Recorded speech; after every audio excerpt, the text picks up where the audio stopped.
வணக்கம் சார். இந்த ஆண்டுக்கான நிதிநிலை அறிக்கை அப்படிங்கறத ஜெனரல் பெர்ஸ்பெக்டிவா ஒரு தொழில் முனைவோரா என்ன எக்ஸ்பெக்டேஷன்ஸ் பிகரா இருக்கு சார்?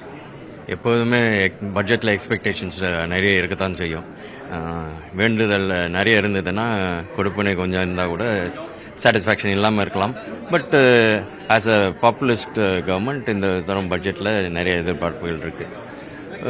ஒரு 3-4 எதிர்பார்ப்புகள். ஒன்று இப்போது எம்எஸ்எம்இயோட தொழில் முனைவோரில் 50% ஈக்விட்டியை கவர்மெண்ட் ஒரு ஃபண்டை கிரியேட் பண்ணி 40,000 crores ஏதாவது ஒன்று போட்டிருந்தாங்கன்னா அதை 2:1 ஈக்விட்டி ரேஷியோவில் கடனை கொடுத்து இன்ட்ரெஸ்ட் ஃப்ரீ லோனாக கொடுத்து அது 5 தவணையில் 10 வருஷத்தில் கொடுக்குற மாதிரி வச்சாங்கன்னா நிறைய தொழில் முனைவர்கள் வர்றதுக்கு வாய்ப்புகள் நிறைய இருக்குது. அடுத்து 10,000 கோடி ஸ்டார்ட் அப்புக்கு கொடுத்த ஃபண்ட் மாதிரி எம்எஸ்எம்இஸ்க்கும் ஒரு ஃபண்டு கொடுத்தாங்கன்னா அதுலேயும் லாட் ஆஃப் எம்எஸ்எம்இஸ்க்கு வாய்ப்புகள் இருக்குது. அது மாதிரி டெக்னாலஜி இம்போர்ட் பண்ணுறதுக்கோ ஐபிஎஸ் பர்ச்சேஸ் பண்ணுறதுக்கோ ஃபாரின்லேருந்து அதுக்கும் ஒரு ஃபண்டு ஒரு 10,000 கோடி கொடுத்தாங்கன்னா that will also be big benefit.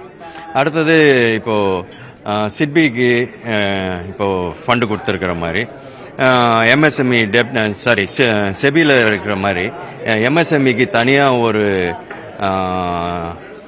Regulatory organisation கொடுத்து அதில் எம்எஸ்எம்இ பார்ட்டிசிபேட் பண்ணாங்கன்னா that will also be good.